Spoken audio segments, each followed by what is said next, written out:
Today we're making pasta. We bought a little course online. It was supposed to be for Valentine's Day, but we've both been super busy, so whatever, 2-3 weeks later. So we have our video set up here for the course, and then someone bought us a pasta rolling machine. Luckily this is all in German, so that's helpful. But we have the pasta roller here. It's pretty cool. If you turn the knob here, you can see it changes the width of the pasta right there, thickness, whatever floats your boat. So we're going to get started making this, see how it turns out. So for ingredients, we have flour, eggs, we have this, it's two colored pasta. We're making ravioli, so this is a dye for the pasta, like a pink and white pasta.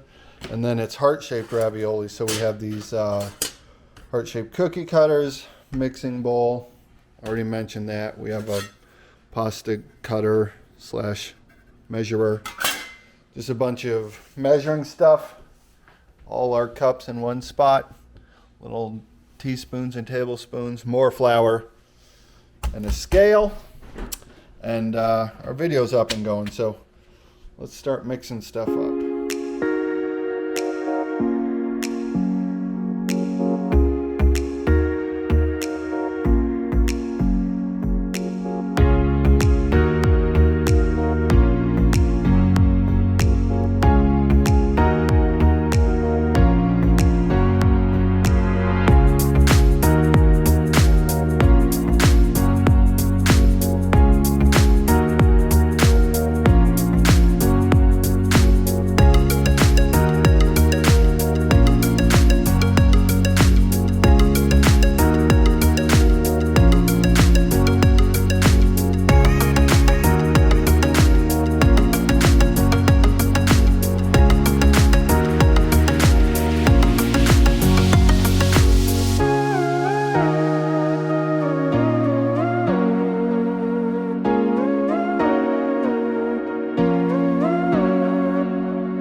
What, 20 milliliters of water. I use about 25 grams of dragon fruit to get a pretty powder to get a pretty intense color. But again, with this color experimentation, the color is sort of up to using frozen dragon fruit though, because honestly, I could have just added 4 eggs. The reason that I add 3 eggs and the water is because the dragon fruit, like sort of what I was talking about earlier about fresh dragon fruit, it has sort of a natural stickiness to it. And so I use... So we're getting ready to grate this cheese. We have a food processor, so this sits on top of here like this. Then you put the cheese in here. You can see that those spin and chop it up. So let's, or you can hand grate it, but I never have luck not hitting my fingers when we do. So I prefer this way. It's a lot easier. Just got to make sure your fingers don't go in there. And this is the plunger to push down the cheese. It's solid on the end. It really helps hold it down. So get this chopped up and see what it's like. If you're somewhere like that has, you know, higher humidity, or if your temperature's warmer, or even if the conditions inside, if your house is heated by hydronic heat as opposed to forced air heat, all of these things are going to have an impact on how much flour you put into the pasta dough. And so,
even if you can. See, every time I lay one, I go back over and I kind of press the pasta sheet. That's just to make sure that they're all sort of adhering over time. So if you hand cut like I did, you may not quite have enough. I may need to cut one more. I like to also, if I ever hand cut them, I always evaluate the quality, and that one has like little ickies on it. So I'm just going to cut myself 2 more. I think I need to cover that distance. Incidentally, we're about to have some scraps. If you have any scraps, don't throw them away. Use them, wrap them, and reuse the scraps. They get up to the overhead camera really well so that you can see sort of what that thinness is. Again, remember, the thinner you sheet the pasta, the less time you'll have to boil it. So that's kind of mission critical. So I've got to go one more.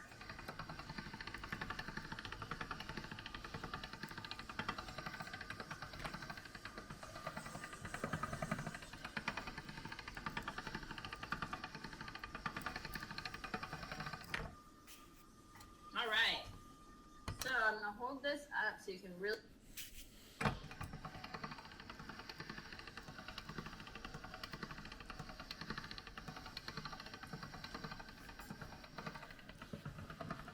Okay.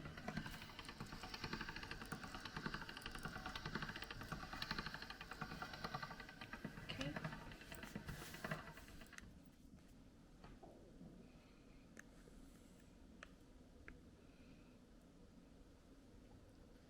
Putting the filling in. Okay. video said just do it slightly inside the heart. So they're making heart-shaped ravioli. So we just flipped it upside down, stamped it. Maximize my space here. Let's hold this one up really close here. So I'm going to look at all of these edges. First of all, I'm going to kind of go around them with my finger and, you know, make sure that they're nice and held together. If they feel really great and I don't feel any air pockets at all, then I could leave this. Like this one will boil and it's not going to burst. If, however,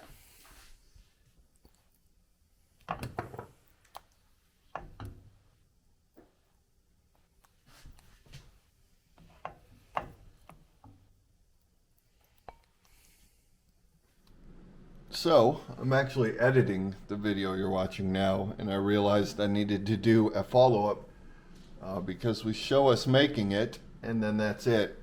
So we both pretty much agreed it was one of the best pastas we've ever had, which is surprising because it's our first time making pasta, and you know, the ingredients were super simple. You can find them at any Myers or Walmart, you name it.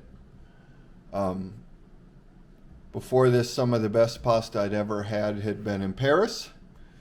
While I know it's not Italy, it was extremely good, and a local restaurant about an hour south of us. But this pasta ravioli was on a different level. If you think about the ravioli, like you normally get when you bite into it in the center, it's like a little hard and chewy sometimes. And this was like a liquid center. All the cheese had melted inside. The cheese was super good. So I highly recommend looking up some recipes and making them. Make your own pasta.